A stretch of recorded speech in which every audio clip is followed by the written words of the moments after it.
kasih sudah datang. Saya tahu ini bukan hal yang mudah bagi kamu. Saya menghargai keberanian kamu untuk berada di sini pada hari ini. Siang Bu, saya nggak tahu harus mulai dari mana. Itu tidak masalah. Kita bisa mulai dari apapun yang kamu rasakan sekarang. Di sini kamu merasa aman, tidak ada tekanan, tidak ada penilaian. Saya belum pernah cerita ke siapa-siapa, tapi saya nggak bisa terus seperti ini. Saya takut, saya jijik sama diri saya sendiri. Saya mendengar kamu merasa jijik dan takut. Saya bisa bayangkan betapa berat semua ini. Tapi Nazla di sini sekarang itu artinya kamu sudah mengambil langkah penting menuju pemulihan.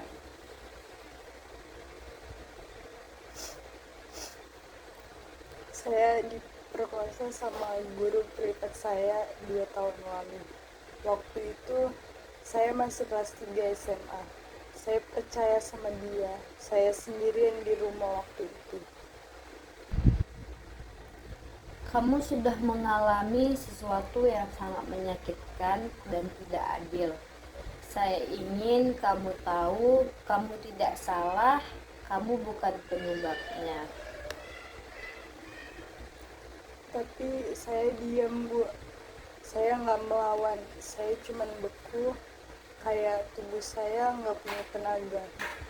Nazla, itu adalah reaksi alami tubuh saat menghadapi ancaman yang sangat besar. Uh, ada ada yang namanya stress response. Tubuh membeku sebagai bentuk perlindungan. Itu bukan kelemahan. Itu adalah cara tubuh Nazla untuk bertahan. Saya mimpi buruk tiap malam. Saya sering sesak nafas, deg-degan tanpa sebab. Dan saya benci disentuh orang, bahkan teman saya pun bikin saya panik. Apakah kamu ingat pikiran apa yang biasanya muncul sebelum panik itu datang? Saya merasa kayak saya itu kotor, nggak ada yang bisa percaya sama saya. Kadang saya mikir, mungkin lebih baik saya nggak ada. Pikiran itu sangat berat untuk ditanggung sendirian. Terima kasih Nazla sudah membagikannya. Saya ingin kita bersama-sama menantang pikiran itu. Kita mulai dari satu pertanyaan. Apakah kamu memilih untuk disakiti saat itu? Nggak. Kalau kamu tidak memilih itu, mengapa kamu menyalahkan dirimu sendiri?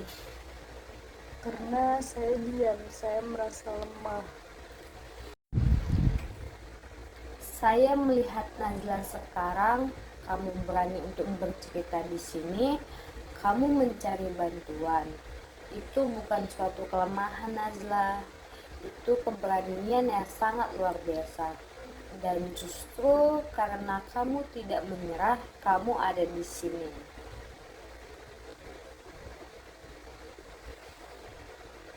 Nazla, bagaimana kalau kita mulai mengganti pikiran saya kotor menjadi saya telah disakiti, tapi saya sedang pulih?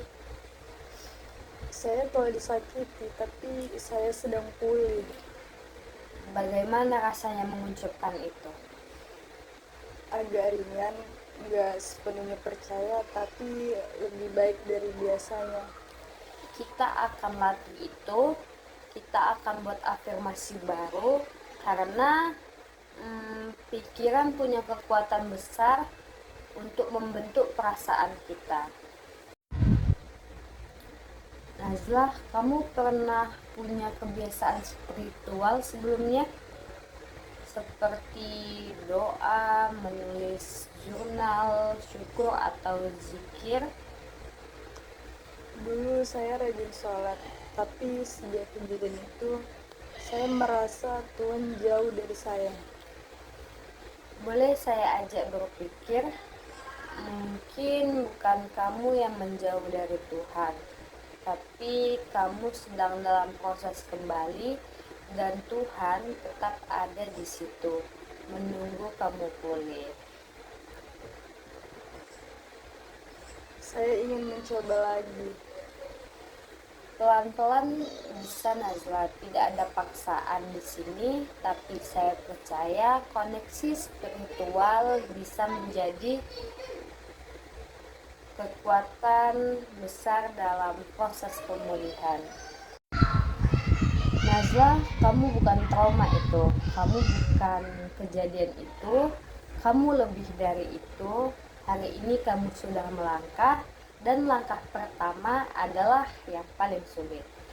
Saya percaya seiring waktu dan proses, Nazla bisa membangun kembali rasa aman, percaya diri, dan makna hidup Nazla.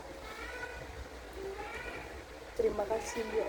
Saya baru kali ini merasa didengar tanpa diyakini. Kapanpun kamu siap, saya ada di sini, kamu tidak sendirian. Terima kasih. Terima kasih.